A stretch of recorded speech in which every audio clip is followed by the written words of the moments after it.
Nashik IT कंपनीतील धर्मांतरण प्रकरणातील आरोपी असलेल्या निदा खानला नगरसेवक मतीन पटेल यांनी ज्या घरामध्ये आश्रय दिला होता ते घर महानगरपालिकेने जमीनदोस्त केलेला आपल्याला पाहायला मिळतंय।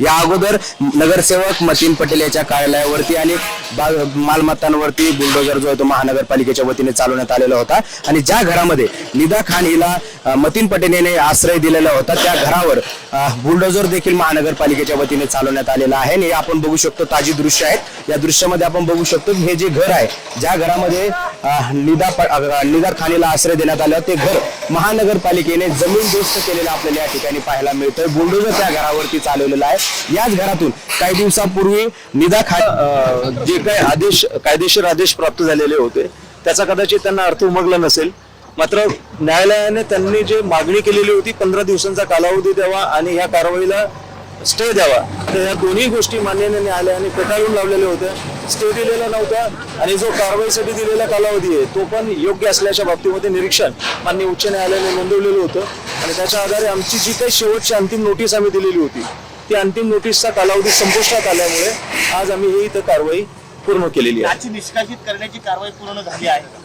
हो, आज आम्ही ज्या ठिकाणी नोटिसेस दिलेल्या होत्या त्या भागांवरती जिथे जिथे नोटिसेस दिलेल्या आहेत खुलासा आलेला नाहीये त्या ठिकाणी कारवाई आज आम्ही पूर्ण केलेली आहे। पण तिकडच्या म्हणजे विरोधी पक्षनेते ते म्हणतात की आता ही जी कारवाई एवढ्या पद्धतीने केली आहे तर तसंच ते काही प्रकार आहे तो सत्ताधारी पक्षातल्या नगरसेवकांमध्ये सुद्धा आहे, तर त्यांची सुद्धा घरं आणि त्यांची जमीन जागा आहेत ते जमीनदोस्त करणार। सगळ्यात महत्वाची बाब अशी आहे की महाराष्ट्र महानगरपालिका अधिनियमाचं जे उचित कलम आहे त्याच्या अंतर्गत आम्हाला कुठलीही नोटीस जर प्राप्त झाली तर त्या प्राप्त झालेल्या नोटीस आम्ही याच पद्धतीने खुलासा मागवतो।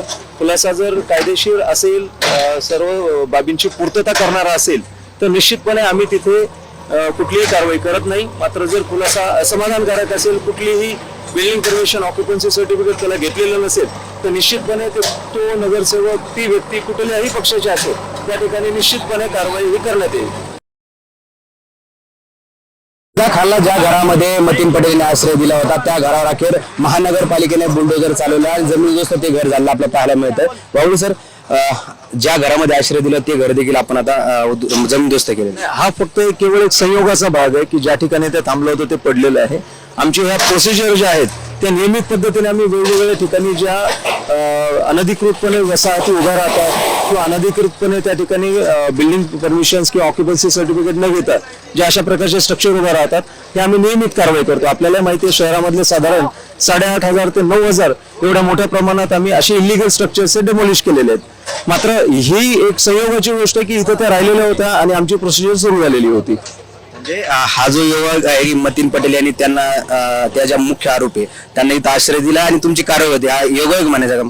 हा योगायोगच म्हणावा, कारण ज्या पद्धतीने आम्ही आमची प्रोसिजर रेग्युलर कोर्समध्ये करतो त्याच पद्धतीने आम्ही इथं नोटिसेस दिलेल्या होत्या आणि संयोगाचा भाग आहे की त्या पूर्ण गुन्ह्यामध्ये जे आरोपी आहेत त्यांना या ठिकाणी ठेवलं गेलेलं आहे असं आम्हाला निदर्शनास आलेलं होतं, परंतु हा संयोगाचा भाग आहे। याच्यामध्ये काही ठरवून कुठली कारवाई आम्ही केलेली नाहीये।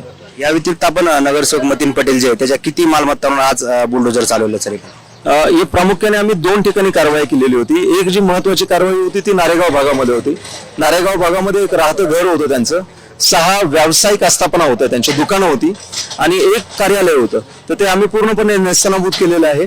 आणि या ठिकाणी कौसर कॉलनी नावाचा जो भाग आहे या ठिकाणी एक राहतं घर होतं, त्या ठिकाणीही आम्ही पूर्णपणे आपण पाहत असाल की आम्ही ते पूर्ण नेस्तनाबूत केलेलं आहे। नक्कीच खरं तर ज्या घरामध्ये निदा खानला मतीन पटेल यानं आश्रय दिला ते घर महानगरपालिकेने उद्ध्वस्त केलेलं आहे।